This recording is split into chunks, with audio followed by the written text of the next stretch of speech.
very very very disheartening and nkwara no menim se by na omahunu de ekoso omunyina omani ewo mutim pa bebi omwo is omumu bia na video ya na cheso omode tutu status e cheso omo enjoy you and leaky and na mosa no very unfortunate. Well, abana ko de bonkrata no so e na fe yenhwe e de ewo mu mate sige me da se eni akwanyan na me de obesase e wo daily guide da bokrata yi mu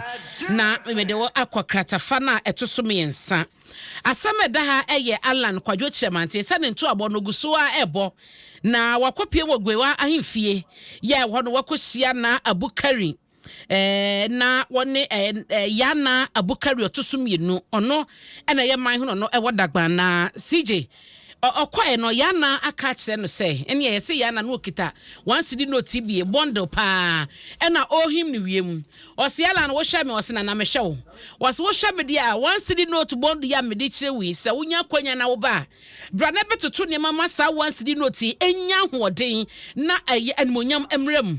esasa ase sasika no yemfa sika no enye hye na eno na yi nanan e de se eturo nim sanso che ne se won hye na oman ni sika sema ato ape no onya kwanya na wo mehwe so obema na gene na so na Ghana omanfo so ewo mu no ho ato wo mo na no na yewra lankwadwo chiremanten e de to na nim ese no kranie asema na naka no de won kwa akire wosene famu di wo so oye na wo hye ema oman ni sika sema gina brane na ejina yie na ema entotue bi omo etoto no ekwanimu na omanfo ho ahan wo mo no wose no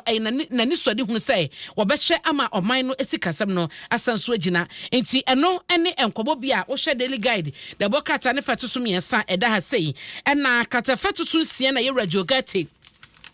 se wono aso epre se eye obeba to franka diama MPP amanyoko no enti wo hye se ono so ene semtwofo akasa na wo chese senka Ghana eyoman bia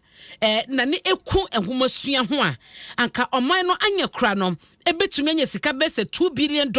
afibia ede afi enhomasua efam hodomo enti na okasa kane attorney general ya na wasauso minister for justice ene oya presidential hopeful ewa MPP amanyoko ne dimu ose sa wo hye amama ya hodro bia afimu ne nyina no wa the United Kingdom krompo na eye mfato ho wose wo hye sedia enipa binum free amama hodro so ekosku hono na eno nko akakra na afibia no omotumi abuo sika bese 2.28 billion pounds eno eni sika omotumi boaboa enya no afibia na eno no eye bia obi wo Ghana han mo osmekosku UK obi wo Kenya osmekosku UK obi wo Nigeria osmekosku UK ena mo so mama enwomasua no aya akono na abofran ekokwaje ntete no hono ma certificate ekita no edimu na ewie payent no obi apeso okọ omokosa no so no na emma oman no sika eno ene wode ho asemato hanom se Ghana efa sasa no so na yema enwomasua no so no abegina yie na aya akono a obi so de man so obepeso obeba school Ghana ha sei eno bebo oman na amananya sika eno ene nsem bia wode atodwa na wenyina no ode to monten ebra na all launch the Hope and Unity tour e was second takrade no e wa toy mantemu no ene wode to gento wase se empanyefo momani akonwumasua ho yie pa no a sika edebeba no enye adeketo a eno so ho asam e wo ha wo hwe katafa to so miensa ha yiso a bo amane ya womo echese woswafo no ehye amamu nkuma eni nkronkuma empuntumu yewura osebon so designate yekase no appointments committee evete no etoto na ono na wo chese omampani akufuado eto na mo bebre no asa na ban no ni nipa dodo na onyo di dwuma obete so na woso mampani ateso ade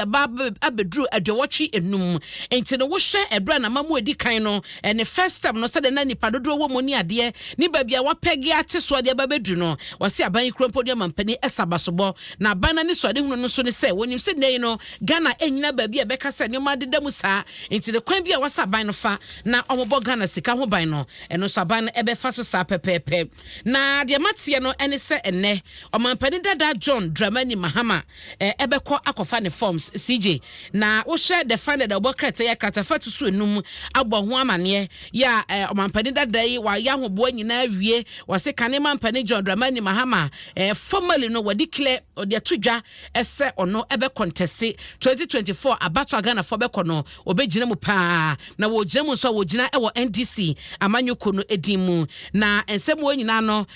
odi tudwa ema no beye official ebra oni Adom kuma ya omo ewo mrasebedwafie ehia ye enra bnada ewo cantonment ni office ewo cantonment na ho no nyomu hia ya wodi eto wo manim na wachasa NDC mrasebedwafo ewo mrasebedwafie ni nyina no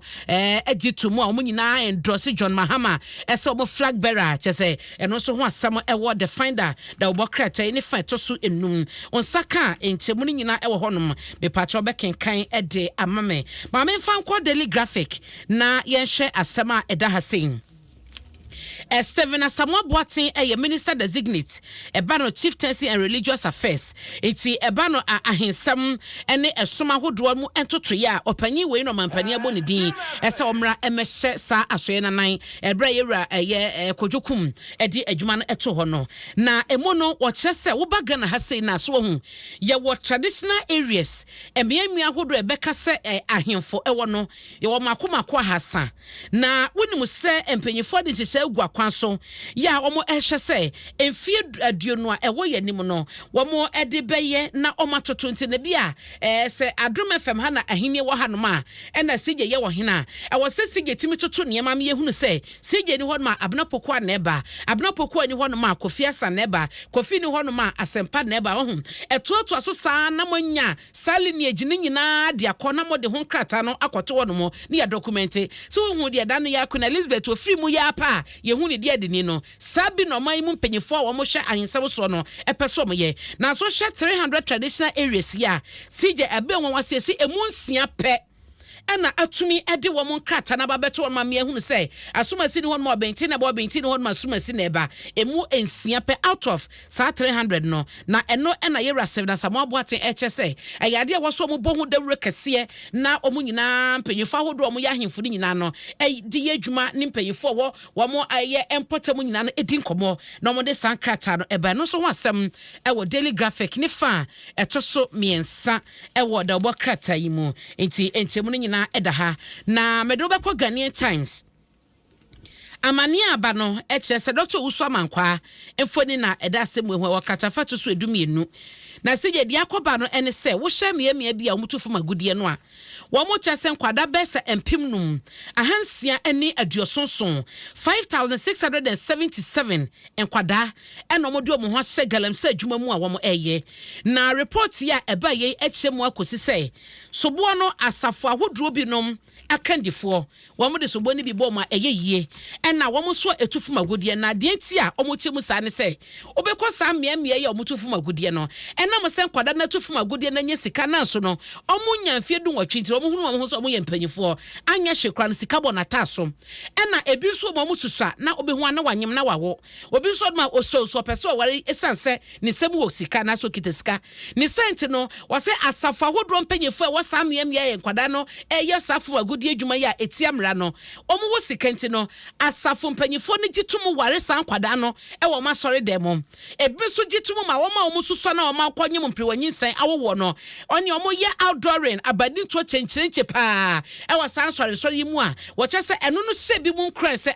na asomasi kran polisi abene ni nyina ye age epe na so na mo so okoye galamse nya sikanti no okoye so koto ne bedi ato ama no wo akoso okoso okwara ne ya ware ama no eno enampanyifo ekyese da bi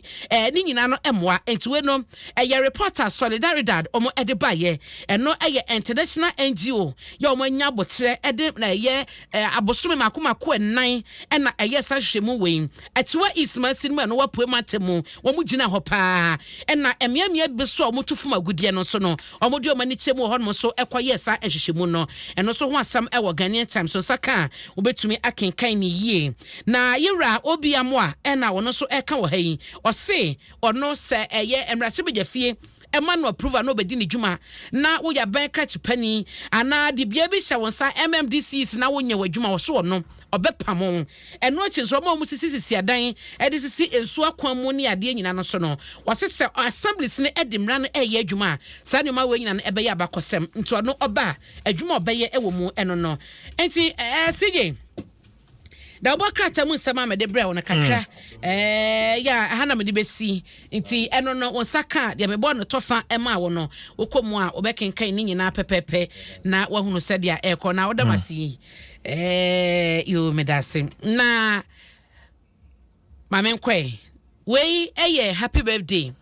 ya free Eugene akotobanfo na ose me wish owura kofi wiafe apenting